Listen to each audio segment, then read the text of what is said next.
What's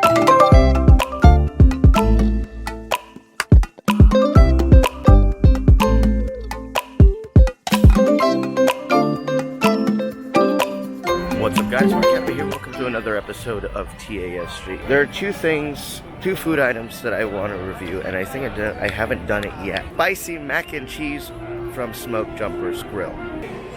The brand new signature mac and cheese, green chili pork belly, mac and cheese served with fries or onion rings. And we're of course going to get with onion rings because onion rings are my favorite food here. And there it is. Mac and cheese. You can see the green onions prevalent at the top. The little charred, well, not charred. They look nice. The crusty breadcrumbs and I can't say it, pork belly. And you can see the chipotle crema at the top and the mac and cheese at the bottom. I always get onion rings. Now, I'll do another video on onion rings. But the onion rings here are way better because the crust, the outside crust, is much softer than the ones in Hungry Bear restaurant, which looks like panko or something like that. This is more of a beer batter. This actually looks pretty nice, solid colors. Overall, it looks pretty good. Coke Zero Sugar, and here we go. Now, last time I had it, I mixed it in, so I don't know if I should. You know what? I'll go ahead and mix it in.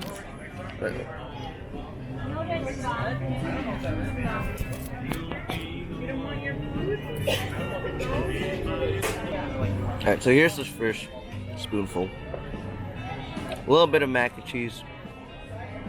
You're gonna get a little bit of green crunch. A little bit of pork belly. A little bit of breadcrumbs. Here we go.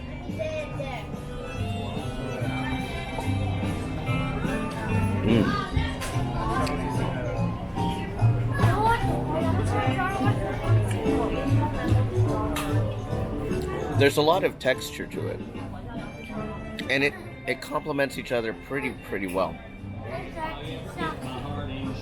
So you have the butter smooth texture of the mac and cheese.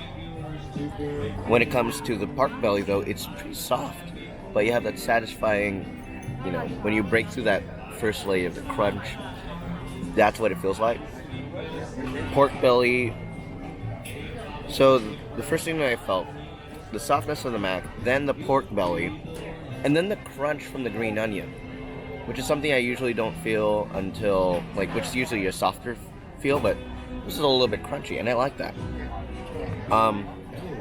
The breadcrumbs added a little bit more of that thickness to it, which really, pretty good. Every spoonful so far has been soft. You start soft and you have crunchiness. That crunchiness again comes with the breadcrumbs and the green onion. The spice is pretty good.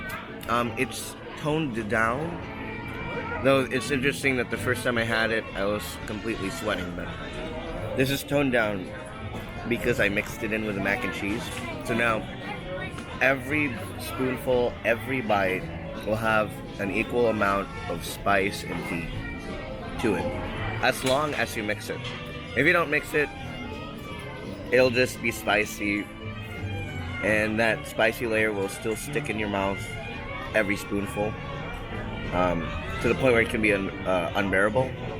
That being said, I do mix my mac and cheese, so I want to make that clear. I mix it, and therefore the flavor is toned down. Yet toned down to the point where it's bearable, where the spice is bearable. Because I like spicy food, but there's certain spices. So like I'm a sriracha spice guy rather than a chipotle spice. So the final verdict is that the mac and cheese is pretty good. Now earlier this year we reviewed another spicy mac and cheese from the Food and Wine Festival, which is the same portion and similar. Less, I don't know. I don't remember the portion size, but that was overpowering. They did have like a spicy spicy white cream, so that was pretty good, but it was a little bit too much. What they did differently with this mac and cheese is that they cut up peppers, green peppers, and they mix it in with the cheese, with the mac and cheese, to get an evenly spicy bite that's spicy but not too spicy. And then the chipotle crema was absolutely perfect. As long as you mix the mac and cheese in first. You can take your picture, but in the end, the mac and cheese should be mixed for the best experience ever. And the price is not too bad. It's $12.90 something. I can't remember. $12.95, something like that. Anyways, that's a pretty good price point, and you're getting the mac and cheese and the onion rings as well. So that's a pretty nice deal. And you don't have to get it with onion rings. You can get it with a side of onion rings or a side of waffle fries. And waffle fries I don't necessarily like because, you know, it can be a little bit bland. But if done well, I will take these onion rings any day compared to Hungry Bear's onion rings, which is a different kind. Again, I really need to do that video because there's a massive difference between the two parks and the way that they do onion rings. And that's gonna be it for today's episode. Hope you guys liked it. If you hit that, go ahead and hit the like and subscribe for more. I'm Mark Carapay. Thank you for watching.